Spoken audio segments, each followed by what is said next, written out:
And now we must turn to the issue of gun violence in America today, because the latest mass shootings in Aurora, Colorado, and Newtown, Connecticut leave us all, liberal and conservative, Republican and Democrat, appalled and disgusted at the carnage.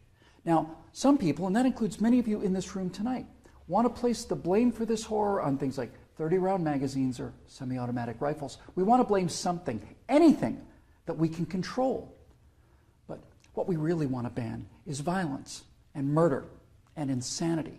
Now, we don't talk about that, though, because deep in our hearts, each of us knows that violence and murder and insanity are built into the human condition and likely always will be. You know, there are two kinds of animals in this world, predators and prey. No one watches a leopard chase down a gazelle and denies that the gazelle has a right to use its hooves and horns to protect itself from the predator. But there are people in this room tonight and all across the country who would deny that same right to self-defense to other human beings. Such people seem to think that the way to stop the leopard is to cut the horns off of the gazelle, that by somehow making it easier for the predator will simply go away. My friends, this is insane. When you make it easier for the predator, you get more predators.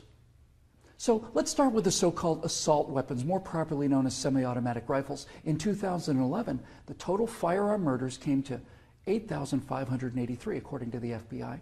Now, during that time, the total murders committed by rifles, all rifles, not just semi-automatic rifles, were 323. That's 3% of all murders. Hammers and clubs kill half again as many people as rifles. Hands and feet murder twice as many. And knives kill 5 times more Americans than all rifles combined. Preventable medical errors kill about 98,000 people per year. Medical malpractice kills more than 12 times as many people as are murdered in the U.S. each year. That's more than 300 times the number killed by all rifles, not just the so-called assault rifles. And yet, no one talks about limits on hammers or knives or doctors or hospitals. No one does that because the good we perceive from hammers and knives and doctors far outweigh their perceived harm. And yet, studies show that firearms prevent anywhere from 800,000 to over 2 million violent crimes every year. The lowest estimate means that 100 times more violent crimes were prevented with firearms than the total murders committed with firearms. That's 100 times as many. Now, in October of 2007, Amanda Collins was walking to her car after a night class at the University of Nevada at Reno. Amanda had a concealed carry permit for her 9mm Glock that she carried for self-defense.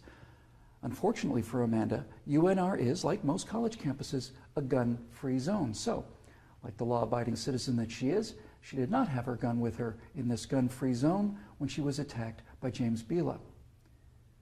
Bila raped her on the UNR campus less than 300 yards from the campus police office. He then walked away, and a few months later, this human predator went on to murder 19-year-old Breonna Dennison. Amanda Collins went on to say, quote, "I know, having been the first victim, that Breonna Dennison would still be alive had I been able to defend myself that night," unquote.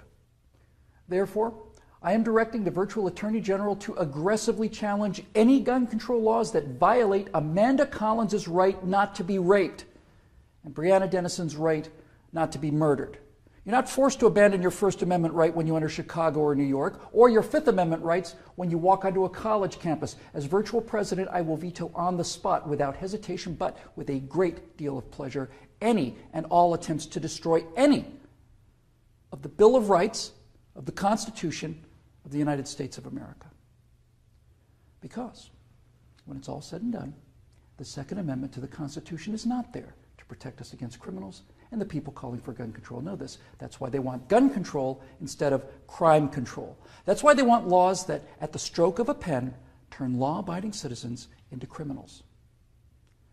The Second Amendment is there to protect the American people from tyranny.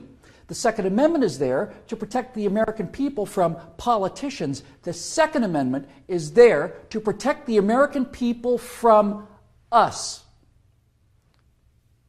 Now, Some politicians claim America deserves a vote on this issue. Okay, let's have a vote. Those of you advocating infringement on the right of the people to keep and bear arms need to go to the American people with the 28th Amendment, which would simply read, the Second Amendment to the Constitution is hereby repealed. That would, for the first time, give you the legal authority to do what you have been doing and what you are trying to do now in direct violation of your oath of office to defend the entire Constitution of the United States, not just the parts you happen to approve of.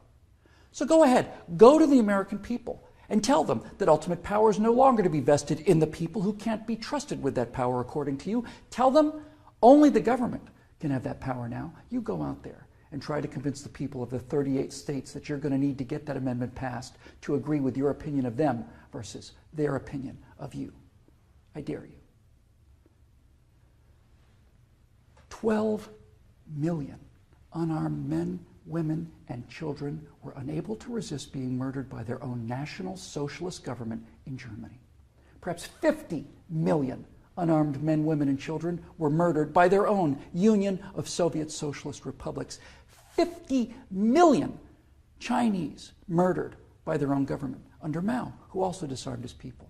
And in Cuba, and in Vietnam, and in the killing fields of Cambodia. Now you say that can't happen here? You say we're protected? By what? By the Constitution that you're in the process of destroying? You are in violation of your oaths of office by so much as introducing this legislation, let alone passing it. My fellow Americans, the previous inhabitants of this chamber watched as 100 million people were murdered after being disarmed by their own governments. Every single one of those men, women, and children were as real and precious and irreplaceable as the children at Newtown. And I tell you here and now that I will be damned if I will let that happen to the American people.